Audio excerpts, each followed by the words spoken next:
Welcome back to Schools Not Out, Cape Caribbean Studies. So while we were on the break, a question came in and somebody's asking from Portmore for me to elaborate, for me to explain some more of the factors that would hinder or promote development and then relate those factors to Jamaica instead of Haiti. So let's go. There are several other factors that were named. Gender inequality, for example. Gender inequality is a big issue across the Caribbean, not just in Jamaica, because we have inherited a lot of the ethnocentric and Eurocentric ideals. So one of those is, of course, patriarchy. And so we still, by and large, live in a country where there's still quite a bit of patriarchy. It may not be as obvious and as overt as it used to be once in our history, but it still exists. Now, there are females, for example, when you look at the workplace, who can attest to the fact that they may have the same qualifications or even better qualifications than some of the males, and yet they may not get that one top spot that is available, that managerial spot. So when you look at it, our statistics show that at the very head of companies in Jamaica, we still have males, even when males are not necessarily as qualified as the females. So you will have the women right in that second layer there that is just below the CEO of the particular company. When you look at the ratio of male to female in our parliament, for example, it has grown over the years, yet we still do not have the kind of ratio that we would want as a democratic country, as a country that is moving swiftly towards development. All right, so gender inequality as well. This may be debatable. Is it still existing in our education system, for example? And we can go right into that now as another factor. Let's look at that factor, the quality and relevance of education. In Jamaica, we are looking now mainly at tertiary education to answer this kind of question, because by and large, we have primary education and secondary education available to all. But we are now at tertiary education. When we look at the numbers in terms of the enrollment, male and female, in our universities and colleges, and go a little further, graduation dates, we look at those numbers and we see that the numbers are not on par, somehow there.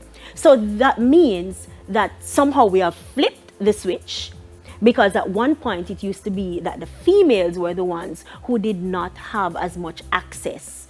But now, for whatever reason, and these reasons are very controversial, from as far back as Errol Miller and his male marginalization thesis, these reasons are controversial.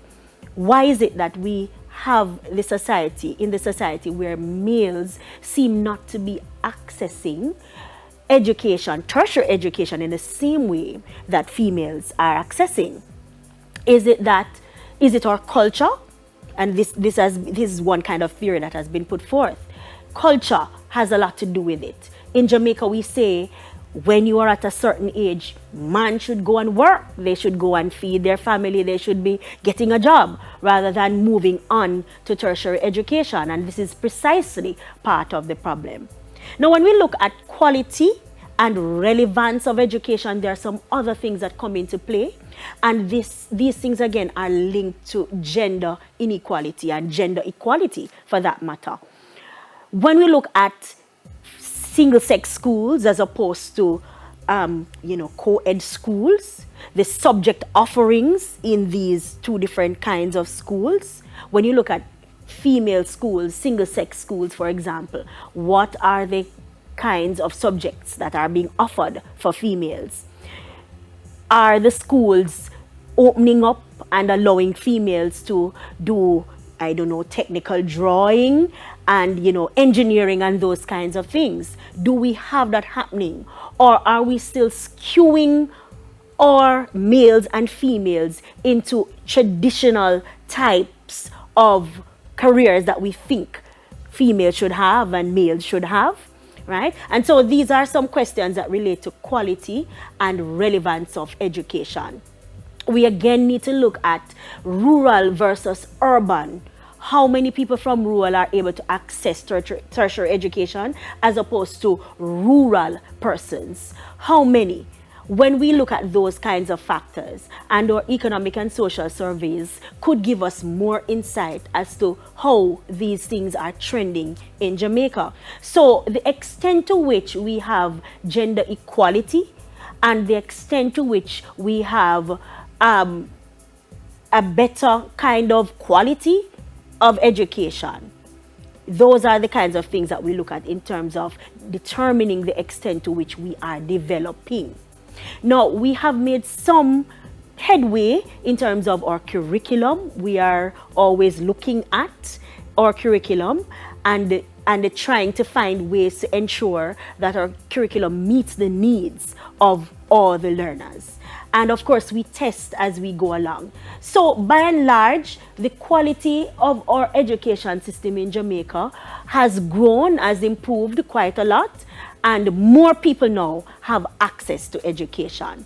Very quickly, we could look at the distribution of wealth and resources in the country.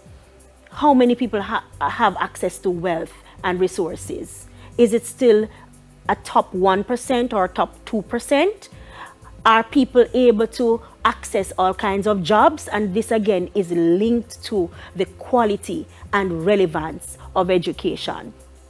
Now we can look at, for example, the Students' Loan Bureau and its offerings. Each time the government puts forth another kind of policy, opening up the student loan so that persons can have access.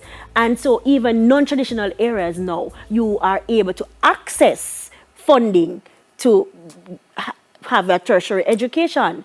And so in that regard, and even when you look at interest rates trending down, persons are able to access loans for education, and a lot more persons are accessing higher education. So this speaks well for our country in terms of development. Now the question coming out of that, after we have educated all of these persons, how many persons are able to find jobs or create jobs? And this now goes into entrepreneurship and productivity. And we have been trending towards having people creating their own jobs. That is what we do now in Jamaica. So generally speaking, as a country, we have made a lot of strides in terms of promoting development. So it was wonderful speaking with you today on Schools Not Out for Cape Caribbean Studies, and we have been looking at development as a whole, concepts, indicators, and factors that promote or hinder development. I am Melissa Beckford Simpson, sharing with you today. I do hope that you have learned a lot, and if you've missed this lesson, you can request it in our tutorial, which repeats on Saturday at 1 p.m. This and other programs in the Schools Not Out series will be available on video on demand on onespotmedia.com. Thank you. It was wonderful sharing with you today. Schools still not out.